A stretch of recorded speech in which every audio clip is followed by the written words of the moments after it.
Hi, my name's Rich Harrington. And I'm Robbie Carmen. And welcome to this edition of Creative Cow's DSLR podcast. Now today, we're talking about taking a step up and switching to an external monitor. Yeah, using an external monitor has a lot of advantages over monitoring directly off the camera's LCD. Size.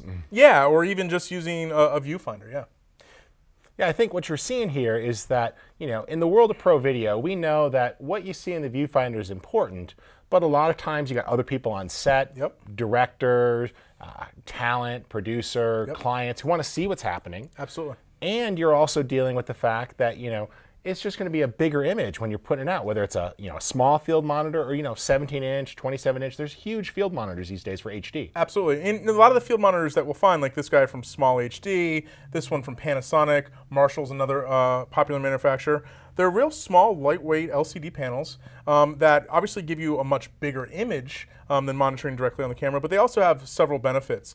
First would be connectivity. On DSLR cameras, most of the time we're just going to connect via a mini HDMI plug to an HDMI plug. But if you're using other cameras, like this model right here has component, it has S-video. So if you're in a mixed, production environment where you're maybe using some DSLR cameras, pro broadcast cameras and such, you can connect them all to these monitors. So these particular monitors are really lightweight, so lightweight that you can even attach it right to the camera. Yeah, I have a little hot shoe adapter here, so I can just put this guy right on the hot shoe and then mount the monitor right on top. And if I was in a situation where I wanted to use a microphone as well, I could use like a little dual adapter like this, mount the microphone to one side, mount the monitor to the other side, and so I have sort of the best of both worlds. Not super ergonomic for handheld, but if you're doing cradled shots, you could have the monitor right on top and be cradling the camera, or tripod shots, dolly shots, just giving you a much larger monitor to look at, especially when you're doing critical tasks like pulling focus with a follow focus. This bigger monitor comes into play. Yeah, absolutely. I mean, for very critical focus, I really depend on these guys, Even though the viewfinders and the loops are very good, we're getting much higher resolution screens out of these portable field monitors, and it's bigger. So it's, giving me a much broader area to evaluate focus with. Yeah, the loops are magnifying a non-HD screen, so it's bigger.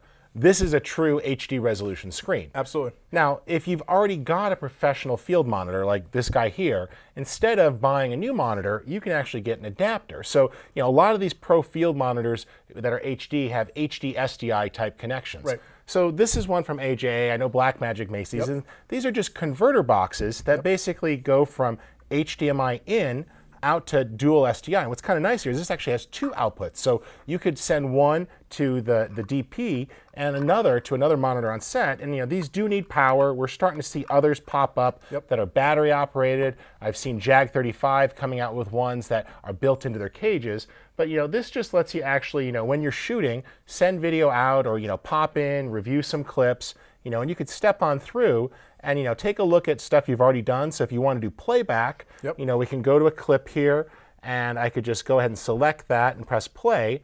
And it's going to kick in, send it out in HD so you can watch it back at a true HD size and check things like focus and contrast. How's that doing with the material? Yeah, you mentioned a couple really good points there, Rich. I mean, one of the nice things for a field monitor is most of these monitor manufacturers will actually allow you to have different battery adapter plates. So if you have existing Sony batteries, Anton Bauer batteries, some of them have proprietary batteries, but that's one big advantage. The other big advantage, as far as I'm concerned, besides just the focus stuff, is that most of these monitors have built-in testing functions of some sort. Waveforms, vector scopes, false color, where you can see different exposure settings that you're adjusting. Yeah, focus in red is a great option. Check focus. Absolutely, and if you're out there and you're in a mixed lighting environment and you're saying, well, what's really going on with my color? What's really going on with my exposure? Just pop up the waveform or the vector scope, take a look at those, and you can properly expose your image. Yeah, here I've got an actual waveform monitor, and I'm able to see, am I properly exposed with these really bright lights and this dark shadows? I can analyze that shot, and that's just really helpful as you start to make adjustments. Absolutely, and the other thing is, I mean, these monitors are more expensive than, say, a loop or a viewfinder, but I think if you're out there in the field all the time, they're definitely a good option to have in your arsenal. Now, they're not going to be perfect for every shoot. You're out in the Amazon, you're probably not going to be toting around a portable field monitor and a big kit, but you're in a studio situation doing an interview or something like narrative work, they definitely pay for themselves pretty quickly.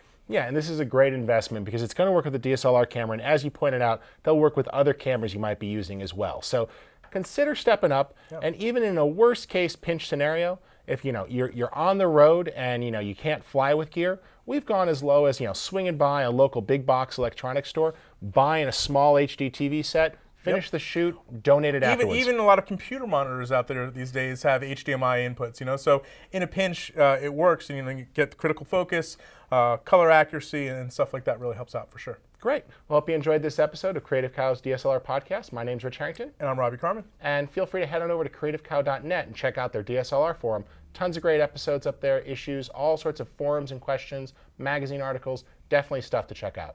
Thanks again.